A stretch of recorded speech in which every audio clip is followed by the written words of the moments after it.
Mabes Polri gelar pemeriksaan dan sambangi Polres Cirebon. Ibtu Rudiana positif dinyatakan terlibat dalam kasus Vina Cirebon akibat sepak terjang kasus yang sedang menjerat dirinya. Ayah almarhum Rizky alias Eki, Ibtu Rudiana kini diperiksa Propam Mabes Polri terkait penyidikan kasus pembunuhan Vina 2016 silam. Jadi titik terang atas kasus yang menimpa Vina Cirebon, Mabes Polri bersama Polda Jabar akhirnya sambangi langsung Polres Cirebon Kota.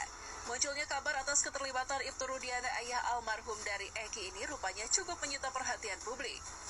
Bukan tanpa sebab, motif dibalik kasus Vina dan Eki ini faktanya korban dari sepak terjang Ibtu Rudiana dalam bisnis penyelundupan narkoba saat 2016 tahun lalu. Terlihat Propam Mabes Polri datangi Polres Cirebon. Di sana terdapat beberapa polisi yang bertugas tak terkecuali Ibtu Rudiana.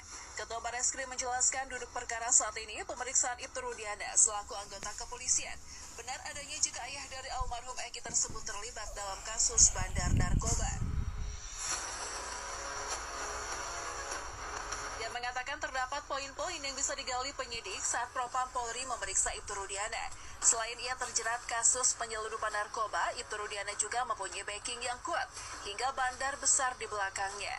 Kaitkan dengan kasus yang saat ini ramai soal Vina Cirebon, Ibtu Rudiana dan sebagian rekan polisi lainnya juga terindikasi terima suap dalam kasus ini. Lantas, tindakan apa yang dilakukan Propam Mabes Polri terhadap Ibtu Rudiana? Dinyatakan terjerat dalam kasus narkoba, Rudiana juga divonis telah melanggar etika hukum.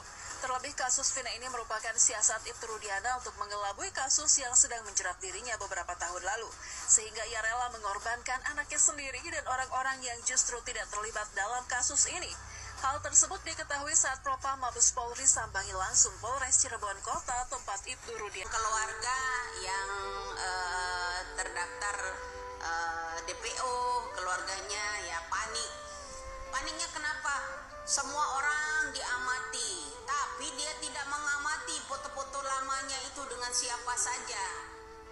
Ya maklumlah ya, kalau keinjak tai kata orang ya, itu harus cuci ya. Mana mungkin dia tahan, ya dah. Ya begitulah bro, kira-kira ya. Itulah tanda-tanda orang panik ya, tanda-tanda orang panik ya sibuk klarifikasi sana klarifikasi sini, diwawancarain kalau motor itu boleh minjem. Jangan bilang bro mukanya bisa pinjem. Jadi ya kalau malam nih ojek kayak gitu lah. Motornya apa nih? Bagi gak punya motor.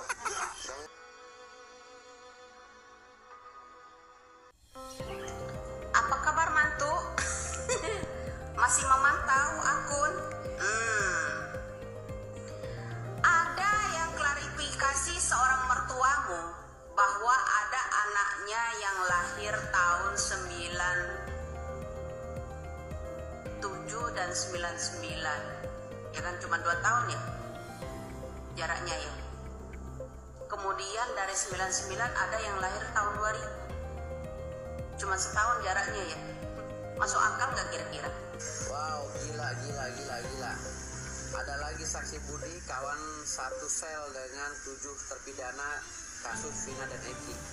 Ini kalau benar terjadi peristiwa hukum ini negara udah gila, udah koplak, udah kacau negara udah nggak beres. Orang nggak bersalah dituduh dan divonis, masya Allah ya. 7 orang ini ternyata katanya salah tangkap menurut keterangan Budi. Sesuai dengan apa yang didengarkan dari curhatan-curhatan 7 orang ini ya. Jadi berarti benar kata Saka Tata itu salah tangkap. Nah siapa si Aib ini? Jangan-jangan Aib ini disetting untuk menjadi saksi palsu ya. Aib ini harus dipidana, wajib dipidana kalau dia memberikan keterangan palsu. Ini disetting. Jadi anak-anak ini ditangkap ya oleh rombongannya Rudiana, Kapten Rudiana atau Aibtu Rudiana, orang tuanya Eki. Malam itu ditangkap lalu dikriminalisasi.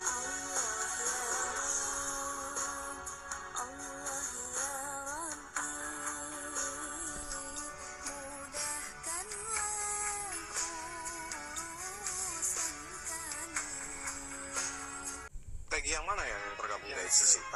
Peggy sudah ditangkap.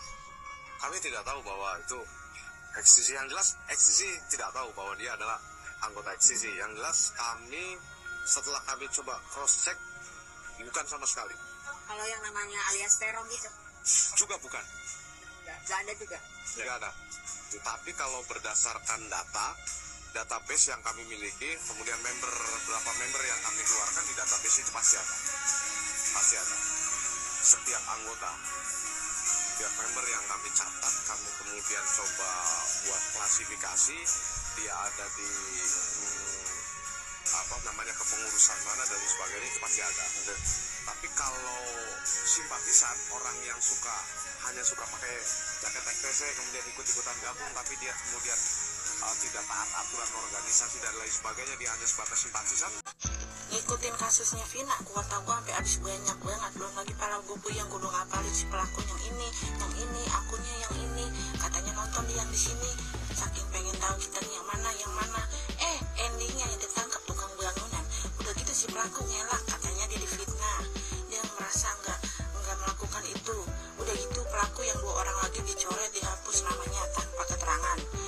Asisten Hotman Paris aja datang ke Jabar, kagak ditanggepin. Masa iya kudu Bapak Presiden yang turun kasus begini? Tukang bangunan apa yang ngadepin Bapak Presiden ge hawanya kayaknya kesibukannya banyak kudu ngurusin beginian. Mudah-mudahan nyampe ke Bapak Prabowo. Tolong dah Pak, mentang-mentang ini orang susah, tolong dah Pak, kita minta keadilannya Pak, kasih kejelasannya ini Pak, masa pelaku pada dicoret-coret gitu Pak. Udah gitu itu yang tukang bangunan udah benar belum Pak, itu dia pelaku kesianan ono, emaknya nungguin di rumah, kagak ada petir, kagak ada angin, kagak ada hujan, tahu-tahu ditangkap dia. Tolong dah Pak, saya mohon maaf nih Pak, sebagai rakyat orang kecil minta tolong sama Bapak ya Pak ya, urusin, oke? Hai.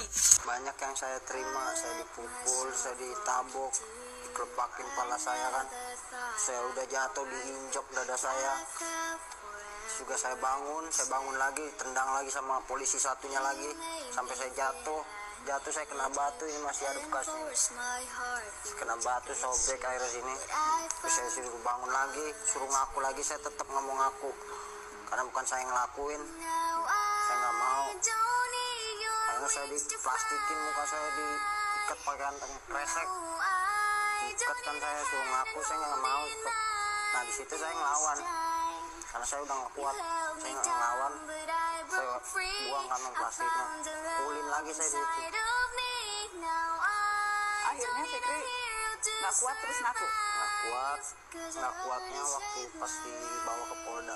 Itu bagus sekali ya, saya terkaget-kaget melihat tayangan TV swasta. Pertama, patut kita hargai bahwa yang namanya jurnalis investigation ini sangat tajam. Dan kalau benar hasil investigasinya seperti itu, dan kalau benar apa yang dijelaskan oleh Mandor Soroto ya, Mandor itu kira-kira kayak aparat keamanan desa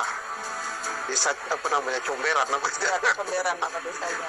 Yang betul yang dia ceritakan, berarti dialah yang menemukan pertama, dialah yang menolong pertama Eki dan Vina, dan saat ditemukan masih hidup Vina, dan dia yang membawa ke rumah sakit, sepeda motor nggak bisa digoyang. Ini kalau benar ini, maka cerita tentang terbunuhnya Vina dan Eki akan berbalik 180 derajat, dan dapat yang sudah dihukum, yang sudah menjadi narapidana itu bebas, termasuk Peggy yang sekarang sedang disidik bebas.